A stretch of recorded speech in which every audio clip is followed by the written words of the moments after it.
चलिए अब शुरू करते हैं हम छठा अध्याय अच्छा स्वास्थ्य पाठ परिचय। तो इस प्रस्तुत पाठ में बताया गया है कि हमारे जीवन में सबसे ज्यादा जरूरी क्या है कि हमारा स्वास्थ्य अच्छा होना चाहिए। यही जीवन का सर्वोत्तम वरदान है। अच्छे स्वास्थ्य के द्वारा ही हम एक अच्छे समाज को स्वस्थ व सुंदर रूप में देख सकते हैं। चलिए अब पढ़ते हैं हम पाठ। किसी ने सही कहा है, सबसे बड़ा सुख निरोगी काया, मतलब स्वस्थ काया ही सबसे बड़ा सुख है। हमारे पास चाहे कितना ही धन हो, लेकिन अगर हमारा शरीर अस्वस्थ है तो ये सब व्यर्थ है, बेकार है। अस्वस्थ व्यक्ति का स्वभाव चिड़चिड़ा हो जाता है।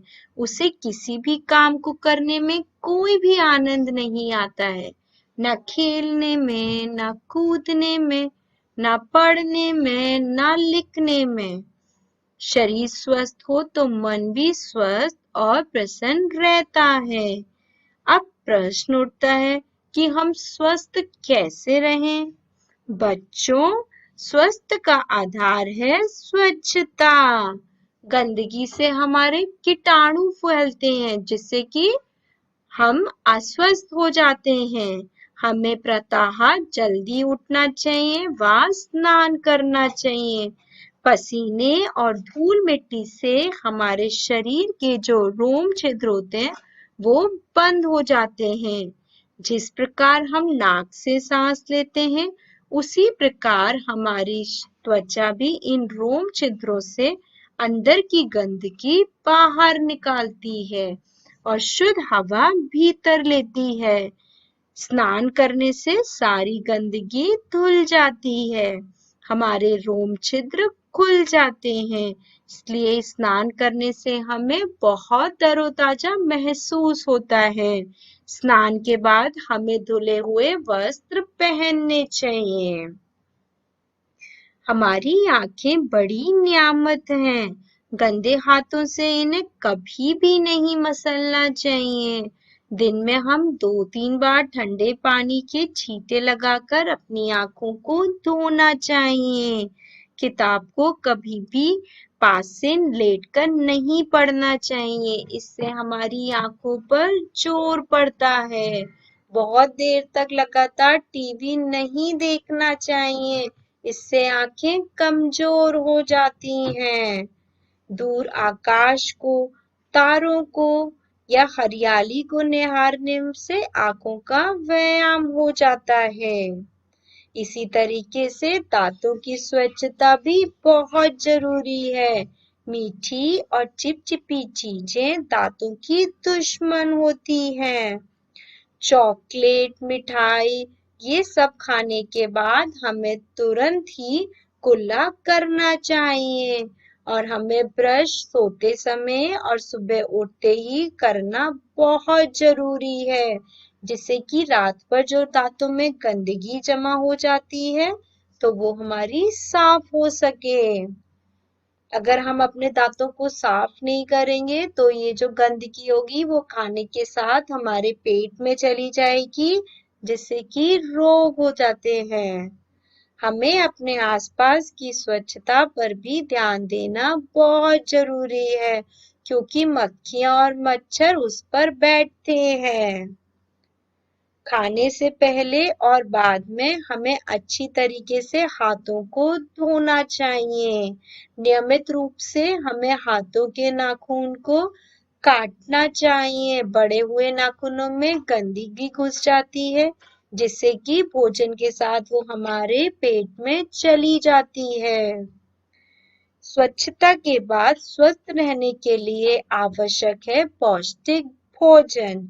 हमें पौष्टिक भोजन खाना चाहिए। बर्गर, पिज्जा, तली भुनी चीजें ये स्वादिष्ट तो होती हैं, लेकिन ये हमारे शरीर को पुष्ट नहीं बनाती हैं। हमें दाल चावल खाना चाहिए, सब्जी, रोटी, सलाद, फल, दूध, दही, इससे हमारा शरीर पौष्टिक तत्व प्रदान करता है। स्वस्थ और चुस्त रहने के लिए खेलकूद और व्यायाम भी बहुत जरूरी है। कुछ घंटों के बाद हमें बंद कमरों से बाहर निकलना चाहिए व खुली हवा में खेलना व कूदना चाहिए। ऐसा करने से हम स्वस्थ रहते हैं। बच्चों, इन सब के अतिरिक्त खुलकर हंसना, मिलजुल कर प्यार से रहना भी हमें सदा स्वस्थ बनाए रखता है। सदा स्मरण रखो, अच्छा स्वास्थ्य सबके लिए वरदान है। चलिए अब आते हैं हम शब्दार्थ पर। निरोगी का अर्थ है स्वस्थ, व्यर्थ का अर्थ है बेकार, आकर्षित करना का अर्थ है अपनी ओर खींचना, पौष्टिक का अर्थ है जो पुष्ट व मजबूत बनाए, स्वादिष्ट का अर्थ है स्वाद से भरपूर, प्रदान करना का अर्थ है देना, स्मरण करने का अर्थ है याद रखना।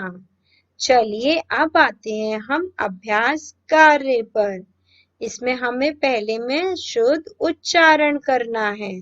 निरोगी, स्वस्थ, रोम छिद्र, व्यायाम, सप्ताह, पौष्टिक।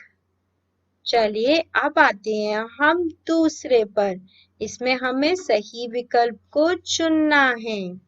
मनुष्य के लिए सब व्यर्थ हैं। स्वास्थ्य सही ना होने पर। आंखों को दिन में कितनी बार धोना चाहिए? 2-3 बार। हमें कैसा भोजन करना चाहिए? पौष्टिक। चलिए अब आते हैं हम तीसरे पर। बताइए, स्नान करना क्यों आवश्यक है? स्नान करना इसलिए आवश्यक है क्योंकि स्नान करने से हमारे शरीर की सारी गंदगी धुल जाती है व हमारे रोम छिद्र खुल जाते हैं। नाखूनों को बढ़ाना हमारे लिए किस प्रकार हानिकारक है? नाखूनों को बढ़ाना हमारे लिए हानिकारक है क्योंकि बढ़े हुए नाखूनों में गंदगी और रोगाणु पनपते हैं जो भोजन के साथ पेट में पहुंच जाते हैं, जिससे हम बीमार हो जाते हैं। चलिए अब आते हैं हम चौथे पर। इसमें हमें निम्नलिखित प्रश्नों के उत्तर लिखने हैं। सबसे बड़ा सुख क्या है? सबसे बड़ा सुख निरोगी काया है। मन किस प्रकार स्वस्थ रह सकता है? शरीर स्वस्थ होने पर ही मन स्वस्थ रह सकता है। आंखों का व्यायाम कैसे करते हैं? दूर आकाश को, तारों को या हरियाली को निहारकर आंखों का व्यायाम किया जाता है। दांतों की स्वच्छता हमारे लिए किस प्रकार लाभदायक है? दांतों की स्वच्छता हमारे लिए अनेक प्रकार से लाभदायक है। कुछ भी खाने के तुरंत बाद कुल्ला करने से तथा सुबह और रात्रि से सोने से पूर्व ब्रश करने से दांतों में गंदगी जमी नहीं रहती और हमारे दांतों में कीड़े नहीं लगते तथा पेट भी निरोग रहता है। पौष्टिक तत्व प्रदान करने वाले भोज्य पदार्थों के नाम लिखिए। दाल, सब्जी, रोटी, सलाद, फल, दूध, दही, ये हमारे शरीर को पौष्टिक तत्व प्रदान करते हैं। चलिए अब आते हैं हम पांचवे पर। इसमें हमें सही शब्द को चुनकर वाक्यों को पूरा करना है। सबसे बड़ा सुख निरोगी काया है। स्नान के बाद धुले हुए वस्त्र पहनने चाहिए। सुबह और रात्रि को सोने से पूर्व ब्रश जरूर करना चाहिए। बहुत अधिक टीवी देखने से भी आंखें कमजोर हो जाती हैं। गंदगी मक्खियों और मच्छरों को आकर्षित करती हैं। चलिए अब आते हैं हम भाषा ज्ञान पर। पहला है, इसमें हमें क्या करना है, एक वचन शब्द को बहुवचन बनाना है, व जो बहुवचन है उन्हें हमें एक वचन बनाना है। किताब किताबें, कुत्ता कुत्ते, छात्रा छात्राएं, लड़कियां लड़की, बकरा बकरे, मुर्गियां मुर्गी। चलिए अब आते हैं हम दूसरे पर। स्त्रीलिंग शब्द क्या होते हैं, जो कि स्त्री जाति का बोध कराते हैं। पुल्लिंग शब्द होते हैं जो कि हमारे पुरुष जाति का बोध कराते हैं। जैसे पिता शब्द हमारा पुल्लिंग है और माता शब्द हमारा स्त्रीलिंग है। अब हमें क्या करना है, इन निम्नलिखित स्त्रीलिंग व पुल्लिंग शब्दों के जोड़े बनाने हैं। चाचा का चाची, बुढ़ा का बुढ़िया, राजा का रानी, चूहा का चूहिया। चलिए अब आते हैं हम तीसरे पर।